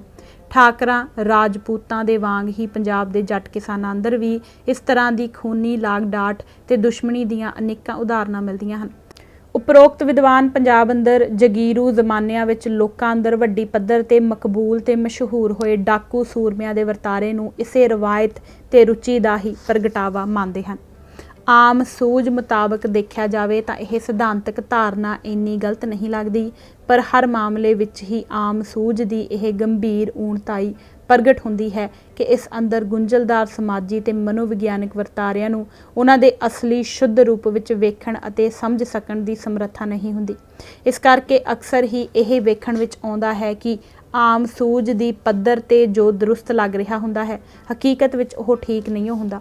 ਜਿਵੇਂ ਆਮ ਸੂਝ ਮੁਤਾਬਕ ਧਰਤੀ ਗੋਲ ਨਹੀਂ ਚਪਟੀ ਨਜ਼ਰ ਆਉਂਦੀ ਹੈ ਅਤੇ ਸੂਰਜ ਧਰਤੀ ਦੁਆਲੇ ਗੇੜੇ ਕੱਢਦਾ ਪ੍ਰਤੀਤ ਹੁੰਦਾ ਹੈ, ਪਰ ਅਸਲੀਅਤ ਇਸ ਦੇ ਉਲਟ ਹੈ। ਸੋ ਇਵੇਂ ਹੀ ਸਿੱਖ ਲਹਿਰ ਅੰਦਰ ਗੁਨਾਹਗਾਰ ਨੂੰ ਸਜ਼ਾ ਦੇਣ ਦੀ ਰੀਤ ਦਾ ਸਰਲ ਪੱਧਰੇ ਰੂਪ ਵਿੱਚ ਜੱਟ ਸੱਭਿਆਚਾਰ ਨਾਲ ਨਾਤਾ ਦਰਸਾਉਣ ਵਾਲੇ ਉਪਰੋਕਤ ਸਿਧਾਂਤਕ ਨਜ਼ਰੀਏ ਦਾ ਬੁਨਿਆਦੀ ਨੁਕਸ ਫੜਨਾ ਬਹੁਤਾ ਔਖਾ ਨਹੀਂ ਹੈ। ਕਿਸੇ ਸਮਾਜੀ ਲਹਿਰ ਦਾ ਵਿਸ਼ੇਸ਼ ਖਾਸਾ ਇਸ ਵਿੱਚ ਸ਼ਾਮਲ ਕਿਸੇ ਵਰਗ ਜਾਂ ਵਰਗਾਂ ਦੇ ਸੱਭਿਆਚਾਰ ਤੋਂ ਨਹੀਂ, ਬਲਕਿ ਇਸ ਦੁਆਰਾ ਮਿੱਥੇ ਮਨੋਰਥਾਂ ਤੇ ਇਸ ਨੂੰ ਪ੍ਰੇਰਿਤ ਕਰਨ ਵਾਲੀ ਵਿਚਾਰਧਾਰਾ ਤੋਂ ਨਿਰਧਾਰਿਤ ਹੁੰਦਾ ਹੈ। ਕੋਈ ਵਰਗ ਜਾਂ ਵਿਅਕਤੀ ਵੀ ਜਦ ਕਿਸੇ ਖਾਸ ਲਹਿਰ ਵਿੱਚ ਸ਼ਾਮਲ ਹੁੰਦਾ ਹੈ ਤਾਂ ਉਹ ਇਸ ਦੀ ਵਿਚਾਰਧਾਰਾ ਤੇ ਇਸ ਦੁਆਰਾ ਮਿੱਥੇ ਮਨੋਰਥਾਂ ਨੂੰ ਪ੍ਰਵਾਨ ਕਰਕੇ ਹੀ ਸ਼ਾਮਲ ਹੁੰਦਾ ਹੈ। ਲਹਿਰ ਅੰਦਰ ਦਾਖਲੇ ਦੀ ਇਹ ਸ਼ਰਤ ਪੂਰੀ ਕਰਨ ਦਾ ਇਹ ਅਮਲ ਮਹਿਜ ਰਸਮੀ ਕਿਰਿਆ ਨਹੀਂ ਹੁੰਦੀ। ਇਹ ਵਿਚਾਰਧਾਰਾ ਦੇ ਕੀਲਵੇਂ ਪ੍ਰਭਾਵ ਹੇਠ ਵਰਗਾਂ ਤੇ ਵਿਅਕਤੀਆਂ ਦੀ ਕਾਇਆ ਪਲਟੀ ਦਾ ਇੱਕ ਗੁੰਝਲਦਾਰ ਵਰਤਾਰਾ ਹੁੰਦਾ ਹੈ। ਲਹਿਰ 'ਚ ਸ਼ਾਮਲ ਹੋਏ ਵਰਗਾਂ ਦੇ ਜਿਹੜੇ ਸੱਭਿਆਚਾਰਕ ਲੱਛਣ ਲਹਿਰ ਦੇ ਖਾਸੇ ਤੇ ਮਨੋਰਥਾਂ ਦੇ ਅਨੁਕੂਲ ਨਹੀਂ ਹੁੰਦੇ, ਇਹਨਾਂ ਨੂੰ ਤਿਆਗਣ ਦਾ ਉਹਨਾਂ ਉੱਤੇ ਲਗਾਤਾਰ ਦਬਾਅ ਬਣਿਆ ਰਹਿੰਦਾ ਹੈ। ਜਿੰਨਾ ਚਿਰ ਕਿਸੇ ਲਹਿਰ ਉੱਤੇ ਇਸ ਦੀ ਵਿਚਾਰਧਾਰਾ ਦੀ ਪਕੜ ਮਜ਼ਬੂਤ ਬਣੀ ਰਹਿੰਦੀ ਹੈ, ਉਨਾ ਚਿਰ ਇਹ ਇਸ ਦੇ ਬੁਨਿਆਦੀ ਖਾਸੇ ਨਾਲ ਟਕਰਾਉਂਦੇ ਰੁਝਾਨਾਂ ਨਾਲ ਕੋਈ ਸਮਝੌਤਾ ਨਹੀਂ ਕਰਦੀ। ਇਸ ਤਰ੍ਹਾਂ ਲਹਿਰ ਦੀ ਵਿਚਾਰਧਾਰਕ ਚੜ੍ਹਤਲ ਤੇ ਪਹਿਲ ਤਾਜ਼ਗੀ ਦੇ ਦੌਰ ਅੰਦਰ ਇਸ ਵਿੱਚ ਸ਼ਾਮਲ ਹੋਣ ਵਾਲੇ ਵਰਗਾਂ ਤੇ ਵਿਅਕਤੀਆਂ ਦੀ ਲਗਾਤਾਰ ਕਿਰਦਾਰ ਸੁਧਾਈ ਹੁੰਦੀ ਰਹਿੰਦੀ ਹੈ, ਅਰਥਾਤ ਉਹ ਲਗਾਤਾਰ ਆਪਣੇ ਆਪ ਨੂੰ ਲਹਿਰ ਦੀ ਵਿਚਾਰਧਾਰਾ ਅਨੁਸਾਰ ਢਾਲਦੇ ਰਹਿੰਦੇ ਹਨ। ਜੋ ਲਹਿਰ ਦੀ ਵਿਚਾਰਧਾਰਾ ਤੇ ਇਸ ਦੇ ਖਾਸੇ ਅਨੁਸਾਰ ਢਲਣ ਤੋਂ ਇਨਕਾਰ ਕਰ ਦਿੰਦਾ ਹੈ, ਉਸ ਦਾ ਲਹਿਰ ਸੰਗ ਚੱਲਣਾ ਨਾਮੁਮਕਿਨ ਹੋ ਜਾਂਦਾ ਹੈ। ਸਿੱਖ ਇਨਕਲਾਬ ਦੇ ਸਿਰਲੇਖ ਹੇਠ ਲਿਖੀ ਬਹੁਮੁੱਲੀ ਪੁਸਤਕ ਦੇ ਲੇਖਕ ਸਰਦਾਰ ਜਗਜੀਤ ਸਿੰਘ ਨੇ ਸਿੱਖ ਪਰੰਪਰਾਵਾਂ ਉੱਤੇ ਜੱਟ ਸੱਭਿਆਚਾਰ ਦੇ ਅਸਰ ਨੂੰ ਵਧਾ ਚੜ੍ਹਾ ਕੇ ਵੇਖਣ ਵਾਲੀ ਬੌਧਿਕ ਧਾਰਨਾ ਦਾ ਤਿੱਖਾ ਖੰਡਨ ਕਰਦਿਆਂ ਹੋਇਆਂ ਇਸ ਮਸਲੇ ਨੂੰ ਬਹੁਤ ਹੀ ਵਿਵੇਕਪੂਰਨ ਢੰਗ ਨਾਲ ਨਜਿੱਠਿਆ ਹੈ। ਉਹਨਾਂ ਜਚਨਹਾਰ ਦਲੀਲਾਂ ਤੇ ਪ੍ਰਮਾਣਾਂ ਨਾਲ ਇਹ ਸਿੱਧ ਕੀਤਾ ਹੈ ਕਿ ਸਿੱਖ ਲਹਿਰ ਦੀ ਦਿਸ਼ਾ ਤੇ ਇਸ ਦਾ ਖਾਸਾ ਨਿਰਧਾਰਿਤ ਕਰਨ ਵਿੱਚ ਜੱਟ ਸੱਭਿਆਚਾਰ ਕਿਸੇ ਵੀ ਤਰ੍ਹਾਂ ਨਾਲ ਨਿਰਣਾਕਾਰੀ ਤੱਤ ਨਹੀਂ ਸੀ ਬਣਿਆ। ਇਹ ਗੁਰੂ ਸਾਹਿਬਾਨ ਦੀ ਵਿਚਾਰਧਾਰਾ ਹੀ ਸੀ ਜਿਸ ਨੇ ਸਿੱਖ ਲਹਿਰ ਦਾ ਖਾਸਾ ਨਿਰਧਾਰਿਤ ਕੀਤਾ ਸੀ। ਸਿੱਖ ਧਰਮ ਨੇ ਜੱਟ ਭਾਈਚਾਰੇ ਦੇ ਜਾਂ ਕਿਸੇ ਵੀ ਹੋਰ ਸਮਾਜੀ ਵਰਗ ਦੇ ਸੱਭਿਆਚਾਰਕ ਲੱਛਣ ਜਿਵੇਂ ਦੇ ਸਨ ਉਵੇਂ ਦੇ ਹੀ ਪ੍ਰਵਾਨ ਨਹੀਂ ਸਨ ਕਰ ਲਏ, ਸਗੋਂ ਸਿੱਖ ਵਿਚਾਰਧਾਰਾ ਨੇ ਜੱਟ ਭਾਈਚਾਰੇ ਨੂੰ ਆਪਣੇ ਕੁਝ ਨਾ ਪੱਖੀ ਲੱਛਣ ਜੋ ਕਿ ਸਿੱਖ ਲਹਿਰ ਦੇ ਖਾਸੇ ਨਾਲ ਮੇਲ ਨਹੀਂ ਸੀ ਖਾਂਦੇ ਤਿਆਗਣ ਲਈ ਪ੍ਰੇਰਿਤ ਕੀਤਾ। ਇਸ ਤਰ੍ਹਾਂ ਸਿੱਖ ਵਿਚਾਰਧਾਰਾ ਨੇ ਜੱਟ ਭਾਈਚਾਰੇ ਨੂੰ ਸੱਭਿਆਚਾਰਕ ਤੇ ਸਦਾਚਾਰਕ ਮੁੜ ਢਲਾਈ ਦੇ ਅਮਲ ਵਿੱਚ ਪਾਇਆ ਤੇ ਇਸ ਅੰਦਰ ਕਈ ਤਕੜੇ ਇਨਕਲਾਬੀ ਗੁਣ ਪੈਦਾ ਕੀਤੇ। ਕਹਿਣ ਦਾ ਭਾਵ ਇਹ ਹੈ ਕਿ ਸਿੱਖ ਧਰਮ ਨੇ ਇਸ ਦੇ ਮੂਲ ਸਿਧਾਂਤਾਂ ਤੇ ਮਨੋਰਥਾਂ ਨਾਲ ਟਕਰਾਉਂਦੇ ਹਰ ਵਿਚਾਰ, ਅਮਲ ਤੇ ਰੀਤੀ ਰਿਵਾਜ ਨੂੰ ਛੱਡ ਕੇ ਪਰਾਂ ਸੁੱਟ ਦਿੱਤਾ ਸੀ ਅਤੇ ਇਸ ਤਰ੍ਹਾਂ ਸੋਚ ਅਤੇ ਅਮਲ ਦੀ ਪੱਧਰ ਤੇ ਕਬਾਇਲੀ ਸਮਾਜ ਨਾਲੋਂ ਸਿਫਤੀ ਵਖਰੇਵਾਂ ਸਥਾਪਿਤ ਕਰ ਦਿੱਤਾ ਸੀ। ਸੋ ਇਸ ਪੱਖ ਤੋਂ ਵੇਖਿਆ ਸਿੱਖ ਲਹਿਰ ਅੰਦਰ ਪਾਪੀ ਨੂੰ ਦੰਡ ਦੇਣ ਦੀ ਪ੍ਰਵਿਰਤੀ ਦੇ ਇਜ਼ਹਾਰਾਂ ਦੀ ਤੁਲਨਾ ਜੱਟ ਭਾਈਚਾਰੇ ਅੰਦਰ ਪ੍ਰਚਲਿਤ ਬਦਲੇ ਦੀ ਰੁਚੀ ਨਾਲ ਕਰਨੀ ਠੀਕ ਨਹੀਂ ਹੈ। ਦੋਨਾਂ ਦਾ ਤੱਤ ਅਲੱਗ-ਅਲੱਗ ਹੈ। ਉਵੇਂ ਹੀ ਜਿਵੇਂ ਕਿ ਸਿੱਖ ਕੌਮ ਦੇ ਜੁਝਾਰੂ ਖਾਸੇ ਤੇ ਜੱਟ ਵਰਗ ਦੇ ਲੜਾਕੇਪਣ ਵਿਚਕਾਰ ਰੂਪ ਦੀ ਸਮਾਨਤਾ ਦੇ ਬਾਵਜੂਦ ਤੱਤ ਦਾ ਅਹਿਮ ਵਖਰੇਵਾਂ ਹੈ। ਦੋਨਾਂ ਨੂੰ ਨਿਖੇੜਨ ਵਾਲਾ ਤੱਤ ਸਿੱਖ ਵਿਚਾਰਧਾਰਾ ਹੈ। ਗੁਰੂ ਸਾਹਿਬਾਨ ਨੇ ਜਦ ਜੱਟ ਭਾਈਚਾਰੇ ਦੇ ਲੜਾਕੇਪਣ ਨੂੰ ਸਿੱਖ ਵਿਚਾਰਧਾਰਾ ਦੀ ਪਾਣ ਚਾੜ ਦਿੱਤੀ ਤਾਂ ਇਸ ਦਾ ਖਾਸਾ ਤਬਦੀਲ ਹੋ ਗਿਆ। ਇਵੇਂ ਹੀ ਵੱਡੇ ਮਨੋਰਥ ਨਾਲ ਜੁੜ ਕੇ ਦੰਡ ਦੀ ਰੁਚੀ ਹੋਰ ਦੀ ਹੋਰ ਹੋ ਜਾਂਦੀ ਹੈ। ਜਿਉਣੇ ਮੋੜ ਤੇ ਚਤਰੇ ਦੀ ਡਾਕੂ ਜੋੜੀ ਨਾਲੋਂ ਭਾਈ ਸੁੱਖਾ ਸਿੰਘ ਤੇ ਮਹਿਤਾਬ ਸਿੰਘ ਦੇ ਜੁਝਾਰੂ ਜੁੱਟ ਦਾ ਸਿਫਤੀ ਵਖਰੇਵਾਂ ਸਾਫ਼ ਪ੍ਰਗਟ ਹੋ ਜਾਂਦਾ ਹੈ। ਵਿਚਾਰਧਾਰਾ ਦਾ ਫੈਕਟਰ ਇੰਨਾ ਨਿਰਣਾਇਕ ਹੈ ਕਿ ਸਿੱਖ ਲਹਿਰ ਉੱਤੇ ਵਿਚਾਰਧਾਰਾ ਦੀ ਪਕੜ ਕਮਜ਼ੋਰ ਪੈ ਜਾਣ ਦੇ ਨਾਲ ਜੱਟ ਭਾਈਚਾਰੇ ਦੀਆਂ ਇਹ ਖੂਬੀਆਂ ਐਬ ਹੋ ਨਿਬੜਦੀਆਂ ਹਨ। ਵਿਚਾਰਧਾਰਾ ਤੋਂ ਵਿਛੁੰਨਾ ਲੜਾਕਾਪਣ ਅਤੇ ਮਨੋਰਥ ਤੋਂ ਵਾਂਝੀ ਬਦਲੇ ਦੀ ਪ੍ਰਵਿਰਤੀ ਸਿੱਖ ਲਹਿਰ ਉੱਤੇ ਆਪਣਾ ਨਾ ਪੱਖੀ ਪ੍ਰਭਾਵ ਪਾਉਣ ਲੱਗ ਪੈਂਦੀ ਹੈ। ਹਰ ਧਰਮ ਅਤੇ ਹਰ ਲਹਿਰ ਦੇ ਸੰਬੰਧ ਵਿੱਚ ਇਹ ਗੱਲ ਆਮ ਵੇਖਣ ਵਿੱਚ ਆਈ ਹੈ ਕਿ ਉਸ ਅੰਦਰ ਵਿਚਾਰਧਾਰਾ ਦਾ ਜ਼ੋਰ ਹਮੇਸ਼ਾ ਇੱਕੋ ਦਰਜੇ ਤੇ ਨਹੀਂ ਰਹਿੰਦਾ। ਇਸ ਵਿੱਚ ਅਕਸਰ ਵੱਡੇ ਉਤਰਾਅ ਚੜ੍ਹਾਅ ਆਉਂਦੇ ਰਹਿੰਦੇ ਹਨ। ਆਮ ਨਿਯਮ ਦੇ ਤੌਰ ਤੇ ਹੀ ਵਿਚਾਰਧਾਰਾ ਦੀ ਚੜ੍ਹਤ ਦੇ ਲਿਹਾਜ਼ ਨਾਲ ਹਰ ਧਰਮ ਤੇ ਹਰ ਵੱਡੀ ਲਹਿਰ ਦਾ ਆਰੰਭਕ ਭਾਵ ਕਿ ਪੈਗੰਬਰੀ ਦੌਰ ਉਸ ਦਾ ਕਮਾਲ ਸਿਖਰ ਹੁੰਦਾ ਹੈ। ਪੈਗੰਬਰ ਦੇ ਦ੍ਰਿਸ਼ ਤੋਂ ਲਾਂਭੇ ਹੋ ਜਾਣ ਨਾਲ ਅਵਸਥਾ ਉਹੀ ਨਹੀਂ ਬਣੀ ਰਹਿੰਦੀ। ਪੈਗੰਬਰੀ ਦੌਰ ਦੇ ਗੁਜ਼ਰ ਜਾਣ ਤੋਂ ਬਾਅਦ ਹਰ ਲਹਿਰ ਅੰਦਰ ਹੀ ਕੁਝ ਨਾ ਕੁਝ ਬਦਲਾਅ ਜ਼ਰੂਰ ਆਉਂਦਾ ਹੈ, ਜਿਸ ਕਰਕੇ ਕਿਸੇ ਵੀ ਲਹਿਰ ਦਾ ਹਕੀਕੀ ਮੁਲਾਂਕਣ ਕਰਨ ਲਈ ਉਸ ਦੀ ਵਿਸ਼ੇਸ਼ ਅਵਸਥਾ ਨੂੰ ਹਮੇਸ਼ਾ ਧਿਆਨ 'ਚ ਰੱਖਿਆ ਜਾਣਾ ਚਾਹੀਦਾ ਹੈ। ਹਰ ਸਥਿਤੀ ਉੱਤੇ ਪੈਗੰਬਰੀ ਦੌਰ ਦੇ ਆਦਰਸ਼ਕ ਮਾਪਦੰਡ ਲਾਗੂ ਨਹੀਂ ਹੋ ਸਕਦੇ। ਇਸ ਵਿੱਚ ਹਮੇਸ਼ਾ ਥੋੜ੍ਹੀ ਗੁੰਜਾਇਸ਼ ਜ਼ਰੂਰ ਰੱਖਣੀ ਚਾਹੀਦੀ ਹੈ। ਸਿਰਫ ਇਸ ਤਰ੍ਹਾਂ ਕਰਨ ਨਾਲ ਹੀ ਲਹਿਰ ਤੇ ਇਸ ਦੇ ਪਾਤਰਾਂ ਨਾਲ ਯੋਗ ਇਨਸਾਫ ਹੋ ਸਕਦਾ ਹੈ। ਸਿੱਖਾਂ ਦੁਆਰਾ ਗੁਰੂ ਸਾਹਿਬਾਨ ਦੀ ਹਾਜ਼ਰੀ ਵਿੱਚ ਜੋ ਵੀ ਜੰਗ ਲੜੀ ਗਈ ਉਹ ਉੱਚੇ ਆਤਮਿਕ ਮਾਹੌਲ ਵਿੱਚ ਅਤੇ ਸੁੱਚੇ ਨੈਤਿਕ ਮਿਆਰਾਂ ਦੀ ਪਾਲਣਾ ਕਰਦਿਆਂ ਲੜੀ ਗਈ। ਗੁਰੂ ਸਾਹਿਬਾਨ ਦਾ ਕੋਈ ਵੀ ਕਰਮ ਜਾਂ ਪੈਂਤੜਾ ਅਜਿਹਾ ਨਹੀਂ ਸੀ ਜੋ ਕਿਸੇ ਸ਼ਖਸੀ ਜਾਂ ਸੰਕੀਰਣ ਕਿਸਮ ਦੇ ਵੈਰ ਵਿਰੋਧ ਚੋਂ ਜਾਂ ਬਦਲੇ ਦੀ ਭਾਵਨਾ ਚੋਂ ਨਿਕਲਿਆ ਹੋਵੇ। ਉਹਨਾਂ ਦੇ ਹਰ ਅਮਲ ਦੇ ਪਿੱਛੇ ਕੋਈ ਉੱਚਾ ਖਿਆਲ ਤੇ ਵੱਡੀ ਦ੍ਰਿਸ਼ਟੀ ਕੰਮ ਕਰਦੀ ਸੀ। ਪਰ ਦਸ਼ਮੇਸ਼ ਪਿਤਾ ਦੇ ਜੋਤੀ ਜੋਤ ਸਮਾ ਜਾਣ ਤੋਂ ਬਾਅਦ ਹਾਲਤ ਅੰਦਰ ਦੋਨਾਂ ਹੀ ਬਾਹਰਮੁਖੀ ਤੇ ਅੰਤਰਮੁਖੀ ਪੱਖਾਂ ਤੋਂ ਇੱਕ ਵੱਡਾ ਬਦਲਾਅ ਆ ਗਿਆ ਸੀ। ਸਿੱਖਾਂ ਦੀ ਆਪਣੇ ਗੁਰੂ ਨਾਲ ਮੁਹੱਬਤ ਇੰਨੀ ਗੂੜੀ ਤੇ ਸ਼ਰਧਾ ਇੰਨੀ ਤੀਬਰ ਸੀ ਕਿ ਗੁਰੂ ਦੇ ਵਿਛੋੜੇ ਨਾਲ ਉਹਨਾਂ ਅੰਦਰ ਵਿਰਾਗ ਦਾ ਇੱਕ ਹੜ ਜਿਹਾ ਉਮੜ ਪਿਆ ਸੀ।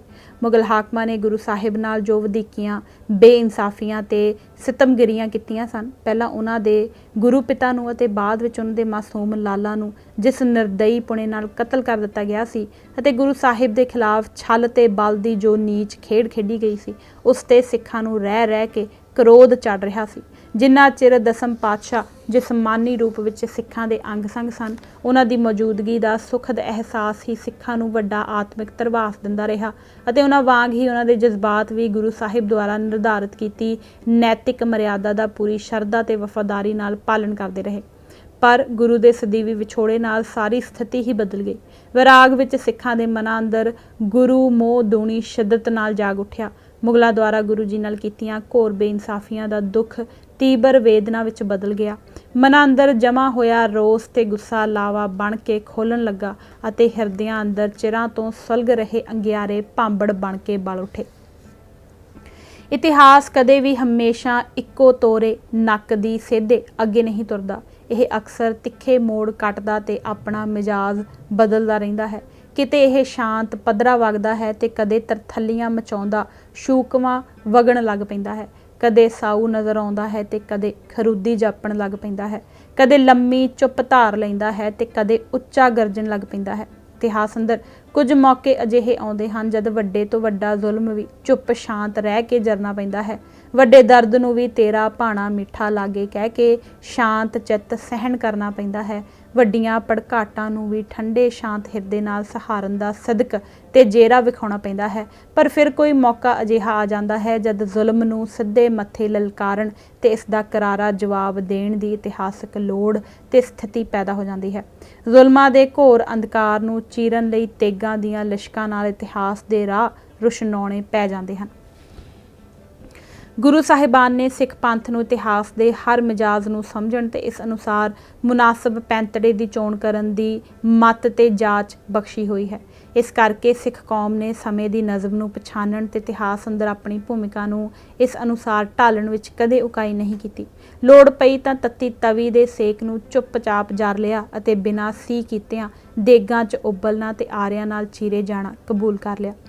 ਪਰ ਫਿਰ ਜਦ ਜ਼ੁਲਮ ਨੂੰ ਵੰਗਾਰਨ ਲਈ ਤੇਗ ਉਠਾਉਣ ਦੀ ਲੋੜ ਪਈ ਤਾਂ ਸੰਸਾਰ ਨੂੰ ਸ਼ਮਸ਼ੀਰਾਂ ਦੇ ਵਜਦ ਨਾਲ ਚਕਿਰਤ ਕਰਕੇ ਰੱਖ ਦਿੱਤਾ। ਸੋ ਗੁਰੂ ਗੋਬਿੰਦ ਸਿੰਘ ਜੀ ਨੇ ਬੰਦਾ ਸਿੰਘ ਬਹਾਦਰ ਨੂੰ ਥਾਪੜਾ ਦੇ ਕੇ ਪੰਜਾਬ ਵੱਲ ਰਵਾਨਾ ਕਰਨ ਵੇਲੇ ਇਤਿਹਾਸ ਦੇ ਅਗਲੇ ਕਰਮ ਵੱਲ ਸਾਫ਼ ਇਸ਼ਾਰਾ ਕਰ ਦਿੱਤਾ ਸੀ। ਬੰਦਾ ਸਿੰਘ ਬਹਾਦਰ ਨੇ ਜਾਣ ਲਿਆ ਸੀ ਕਿ ਪੰਥਕ ਕਾਜ ਨੂੰ ਅੱਗੇ ਤੋਰਨ ਲਈ ਜ਼ਾਲਮਾਂ ਨੂੰ ਦੰਡ ਦੇਣਾ ਜ਼ਰੂਰੀ ਹੋ ਗਿਆ ਸੀ। ਇਸ ਤੋਂ ਬਗੈਰ ਇਤਿਹਾਸ ਦਾ ਅੱਗੇ ਵਧਣਾ ਸੰਭਵ ਨਹੀਂ ਸੀ ਰਿਹਾ। ਖਾਲਸਾ ਪੰਥ ਤਾਂ ਇਤਿਹਾਸ ਅੰਦਰ ਆਪਣਾ ਇਹ ਕਰਮ ਨਿਭਾਉਣ ਲਈ ਪਹਿਲਾਂ ਹੀ ਤਾਅ ਵਿੱਚ ਆਇਆ ਖੜਾ ਸੀ। ਉਹ ਢੁਕਵੇਂ ਮੌਕੇ ਤੇ ਇਸ਼ਾਰੇ ਦੀ ਹੀ ਉਡੀਕ ਕਰ ਰਿਹਾ ਸੀ, ਜਿਸ ਕਰਕੇ ਬੰਦਾ ਸਿੰਘ ਬਹਾਦਰ ਦੇ ਪੰਜਾਬ ਦੀ ਜੂਹ ਅੰਦਰ ਦਾਖਲ ਹੋਣ ਦੀ ਦੇਰ ਸੀ ਕਿ ਸਿੱਖ ਪੰਥ ਅੰਦਰ ਜੋਸ਼ ਦਾ ਇੱਕ ਹੜ੍ਹ ਹੀ ਉੱਠ ਖੜਾ ਹੋਇਆ ਸੀ। ਦਿਨਾਂ ਅੰਦਰ ਹੀ ਬੰਦੇ ਦੁਆਲੇ ਸਾਰਾ ਪੰਥ ਲਾਮਬੰਦ ਹੋ ਤੁਰਿਆ। ਉਸ ਤੋਂ ਬਾਅਦ ਜ਼ਾਲਮਾਂ ਦੇ ਸਿਰਾਂ ਉੱਤੇ ਜੋ ਬੀਤੀ ਉਸ ਤੋਂ ਸਾਰਾ ਉਪ ਮਹਾਦੀਪ ਭਲੀ ਭਾਂਤ ਵਾਕਿਫ ਹੈ। ਬੰਦਾ ਸਿੰਘ ਬਹਾਦਰ ਨੇ ਪੰਜਾਬ ਅੰਦਰ ਵੜਦਿਆਂ ਹੀ ਖਾਲਸਾ ਪੰਥ ਦੇ ਏਜੰਡੇ ਬਾਰੇ ਕੋਈ ਭੁੱਲ ਭੁਲੇਖਾ ਨਹੀਂ ਸੀ ਰਹਿਣ ਦਿੱਤਾ। ਗੁਰੂ ਸਾਹਿਬ ਉੱਤੇ ਜ਼ੁਲਮ ਢਾਉਣ ਵਾਲੇ ਅਤੇ ਜਾਂ ਕਿਸੇ ਵੀ ਰੂਪ ਵਿੱਚ ਸਿਤਮਗਿਰੀ ਵਿੱਚ ਭਾਈਵਾਲ ਬਣਨ ਵਾਲੇ ਪਾਪੀਆਂ ਨੂੰ ਖਾਲਸੇ ਦੇ ਰੋਹ ਤੋਂ ਹੁਣ ਦੁਨੀਆ ਦੀ ਕੋਈ ਵੀ ਤਾਕਤ ਨਹੀਂ ਸੀ ਬਚਾ ਸਕਦੀ। ਬੰਦਾ ਸਿੰਘ ਬਹਾਦਰ ਦਾ ਪਹਿਲਾ ਕਹਿਰ ਸਮਾਣੇ ਤੇ ਢੱਠਾ, ਕਿਉਂਕਿ ਸਮਾਣਾ ਗੁਰੂ ਘਰ ਦੇ ਦੋਖੀਆਂ ਤੇ ਪਾਪੀਆਂ ਦਾ ਗੜ ਸਮਝਿਆ ਜਾਂਦਾ ਸੀ। ਸੈਯਦ ਜਲਾਲਦੀਨ ਨਾਂ ਦੇ ਇਸ ਜਲਾਦ ਨੇ 9ਵੇਂ ਪਾਤਸ਼ਾਹ ਦਾ ਸੀਸ ਕਤਲ ਕੀਤਾ ਸੀ। ਉਹ ਸਮਾਣੇ ਦਾ ਹੀ ਰਹਿਣ ਵਾਲਾ ਸੀ। ਫਿਰ ਬਾਅਦ ਵਿੱਚ ਜਾ ਕੇ ਉਸਦੇ ਹੀ ਪੁੱਤਰ ਨੇ ਸਰਹੰਦ ਵਿਖੇ ਛੋਟੇ ਸਾਹਿਬਜ਼ਾਦਿਆਂ ਦੇ ਸੀਸ ਕਤਲ ਕਰਨ ਦਾ ਘਿਨਾਉਣਾ ਕਰਮ ਨਿਭਾਇਆ ਸੀ।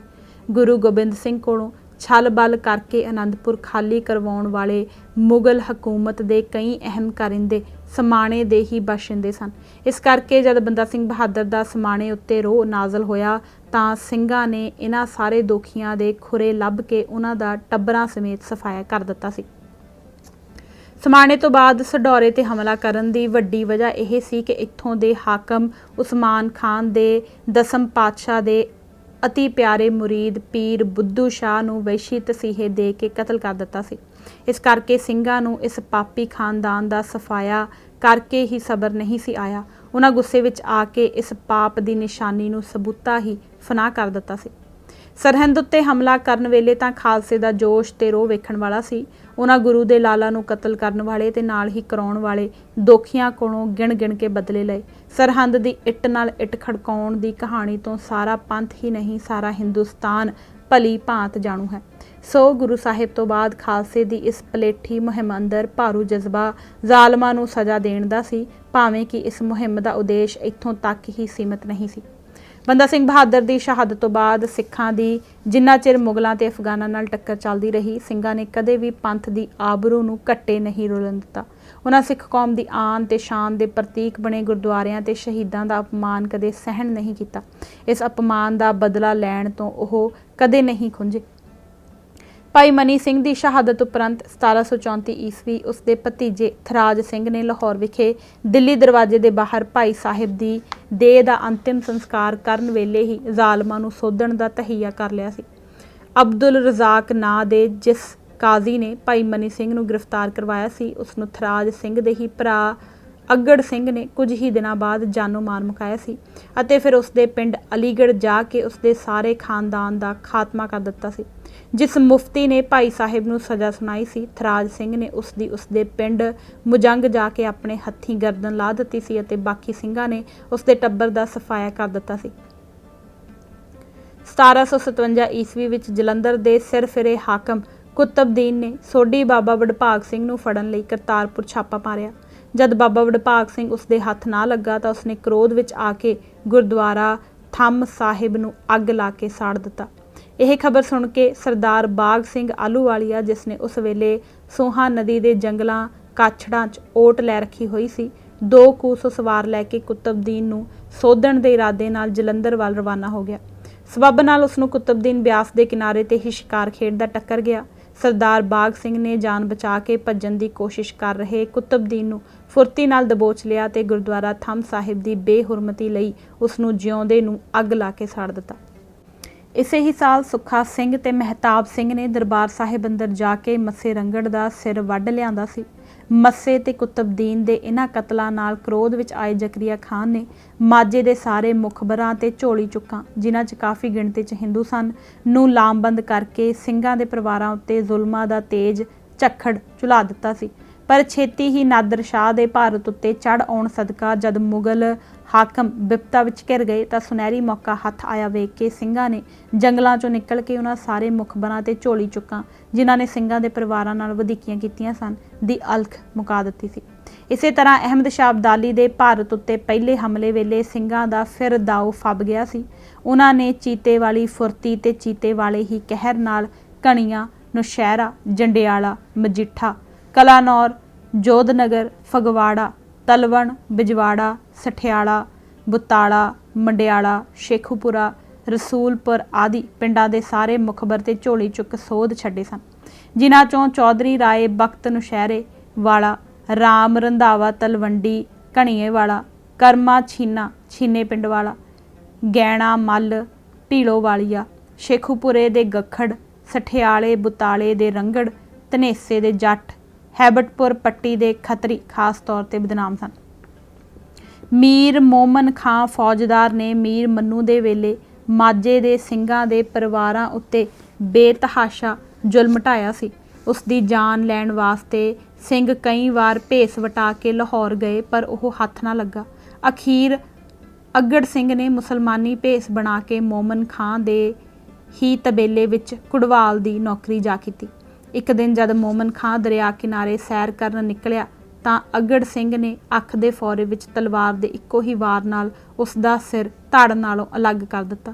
ਸੁੱਖਾ ਸਿੰਘ ਤੇ ਮਹਿਤਾਬ ਸਿੰਘ ਦੀ ਮਿਸਾਲ ਤੋਂ ਪ੍ਰੇਰਨਾ ਲੈਂਦਿਆਂ ਹੋਇਆਂ ਅੱਗੜ ਸਿੰਘ ਨੇ ਮੋਮਨ ਖਾਂ ਦਾ ਇਹ ਸਿਰ ਬਾਰ ਵਿੱਚ ਬੈਠੇ ਨਵਾਬ ਕਪੂਰ ਸਿੰਘ ਅੱਗੇ ਪੇਸ਼ ਕਰ ਦਿੱਤਾ ਸੀ। ਜਦ ਜਲੰਧਰ ਦੇ ਨਾਸਰ ਅਲੀ ਖਾਂ ਨੇ ਕੁਤਬਦੀਨ ਵਾਂਗ ਹੀ ਜ਼ੁਲਮਾਂ ਦੀ ਅੱਤ ਚੁੱਕ ਲਈ ਸੀ ਤਾਂ ਬਾਬਾ ਵਡਭਾਗ ਸਿੰਘ ਨੇ ਬਾਗ ਸਿੰਘ ਆਹਲੂਵਾਲੀਏ ਦੀ ਉਦਾਹਰਨ ਤੋਂ ਪ੍ਰੇਰਨਾ ਲੈਂਦਿਆਂ ਨਾਸਰ ਅਲੀ ਖਾਂ ਨੂੰ ਜਿਉਂਦਿਆਂ ਅੱਗ ਵਿੱਚ ਭੁੰਨ ਦਿੱਤਾ ਸੀ। ਜਨਵਰੀ 1746 ਦੀ ਇੱਕ ਸ਼ਾਮ ਦੇ ਘੁਸਮੁਸੇ ਵਿੱਚ ਸਿੰਘਾਂ ਦੀ ਇੱਕ ਟੋਲੀ ਮੁਸਲਮਾਨੀ ਭੇਸ ਵਿੱਚ ਮੋਚੀ ਗੇਟ ਦੇ ਰਾਹੀਂ ਲਾਹੌਰ ਅੰਦਰ ਜਾ ਦਾਖਲ ਹੋਈ ਸੀ ਅਤੇ ਉਹਨਾਂ ਸਾਰੇ ਕਾਜ਼ੀਆਂ ਤੇ ਮੁਫਤੀਆਂ, ਜਿਨ੍ਹਾਂ ਨੇ ਸਿੰਘਾਂ ਖਿਲਾਫ ਘੋਰ ਅਪਰਾਧ ਕੀਤੇ ਸਨ, ਨੂੰ ਮੌਤ ਦੇ ਘਾਟ ਉਤਾਰ ਦਿੱਤਾ ਸੀ। ਮਲੇਰਕੋਟਲੇ ਦੇ ਨਵਾਬ ਭੀਖਣ ਖਾਂ ਨੇ ਵੱਡੇ ਘੱਲੂਘਾਰੇ ਦੌਰਾਨ ਅਹਿਮਦ ਸ਼ਾਹ ਅਬਦਾਲੀ ਦਾ ਡਟਵਾਂ ਸਾਥ ਦਿੰਦਿਆਂ ਹੋਇਆਂ ਸਿੰਘਾਂ ਦਾ ਬਹੁਤ ਭਾਰੀ ਨੁਕਸਾਨ ਕੀਤਾ ਸੀ। ਘੱਲੂਘਾਰੇ ਦੀ ਸੱਟ ਤੋਂ ਸੰਭਲਦਿਆਂ ਹੀ ਸਿੰਘਾਂ ਨੇ ਜਨਵਰੀ 1764 ਵਿੱਚ ਭੀਖਣ ਖਾਂ ਨੂੰ ਉਸਦੇ ਆਪਣੇ ਹੀ ਸ਼ਹਿਰ ਅੰਦਰ ਜਾ ਲਲਕਾਰਿਆ ਅਤੇ ਉਸਨੂੰ ਬੁਰੀ ਤਰ੍ਹਾਂ ਵੱਢ ਟੁੱਕ ਕੇ ਕਤਲ ਕਰ ਦਿੱਤਾ। ਇੱਥੋਂ ਕੰਮ ਮੁਕਾ ਕੇ ਸਿੰਘ ਮੋਰਿੰਡੇ ਨੂੰ ਹੋ ਤੁਰੇ, ਜਿੱਥੇ ਜਾਨੀ ਖਾਂ ਤੇ ਮਾਨੀ ਖਾਂ ਨਾਉ ਦੇ ਉਹ ਰੰਗੜ ਭਰਾ ਰਹਿੰਦੇ ਸਨ, ਜਿਨ੍ਹਾਂ ਨੇ ਛੋਟੇ ਸਾਹਿਬਜ਼ਾਦੇ ਨੂੰ ਫੜ ਕੇ ਸੂਬਾ ਸਰਹੰਦ ਦੇ ਹਵਾਲੇ ਕੀਤਾ ਸੀ। ਸਿੰਘਾਂ ਦੇ ਇਹਨਾਂ ਦੋਨੋਂ ਰੰਗੜਾਂ ਨੂੰ ਸਮੁੱਚੇ ਪਰਿਵਾਰਾਂ ਸਮੇਤ ਕੁੱਟ-ਕੁੱਟ ਕੇ ਜਾਨੋਂ ਮਾਰ ਸੁੱਟਿਆ। ਇੱਥੋਂ ਸਿੰਘ ਕੁਰਾਲੀ ਵੱਲ ਹੋ ਤੁਰੇ ਅਤੇ ਉੱਥੇ ਰਹਿੰਦੇ ਇਹਨਾਂ ਰੰਗੜਾਂ ਦੇ ਰਿਸ਼ਤੇਦਾਰਾਂ ਨੂੰ ਯਾਦ ਬੋਚਿਆ। ਉੱਥੋਂ ਵੇਲੇ ਹੋ ਕੇ ਸਿੰਘਾਂ ਨੇ ਸਰਹੰਦ ਵੱਲ ਮੂੰਹ ਕਰ ਲਿਆ। ਸਰਹੰਦ ਨਾਲ ਸਿੱਖਾਂ ਨੂੰ ਉਚੇਚੀ ਨਫ਼ਰਤ ਹੋਣ ਕਰਕੇ ਇਸ 'ਤੇ ਹਮਲਾ ਕਰਨ ਵੇਲੇ ਉਹਨਾਂ ਦਾ ਜੋਸ਼ ਚਰਮ ਸੀਮਾ 'ਤੇ ਪਹੁੰਚ ਜਾਂਦਾ ਸੀ। ਸਰਹੰਦ ਉੱਤੇ ਹਮਲੇ ਦੀਆਂ ਤਿਆਰੀਆਂ ਨੇ ਪੰਜਾਬ ਭਰ ਦੇ ਸਿੱਖਾਂ ਅੰਦਰ ਲੋਹੜੇ ਦਾ ਜੋਸ਼ पैदा कर दिता सी।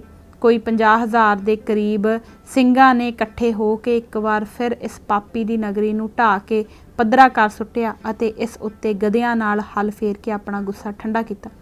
ਉਹਨਾਂ ਅਬਦਾਲੀ ਦੇ ਜ਼ਾਲਮ ਜਰਨੈਲ ਜੈਨ ਖਾਂ ਕੋਲੋਂ ਗਿਣ ਕੇ ਬਦਲੇ ਲਏ ਅਤੇ ਉਸ ਨੂੰ ਮੌਤ ਦੇ ਘਾਟ ਉਤਾਰ ਦਿੱਤਾ।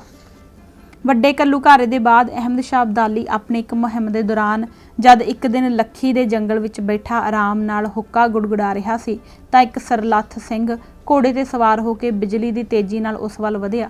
ਜੇਕਰ ਅਬਦਾਲੀ ਆਪਣੀ ਸੈਨਿਕ ਫੁਰਤੀ, ਜਿਸ ਦੇ ਲਈ ਉਹ ਖਾਸ ਤੌਰ ਤੇ ਮਸ਼ਹੂਰ ਸੀ, ਦੇ ਨਾਲ ਸਿੰਘਾਂ ਨੂੰ ਆਪਣੇ ਤੀਰ ਦਾ ਨਿਸ਼ਾਨਾ ਨਾ ਬਣਾਉਂਦਾ ਤਾਂ ਮਨੁੱਖੀ ਬੰਬ ਬਣ ਕੇ ਅਬਦਾਲੀ ਦੇ ਸਿਰ ਤੇ ਚੜ੍ਹ ਆਏ ਉਸ ਜਾਂਬਾਜ਼ ਸਿੰਘ ਦੇ ਹੱਥੋਂ ਉਸ ਦੀ ਮੌਤ ਲਗਭਗ ਅਟੱਲ ਸੀ।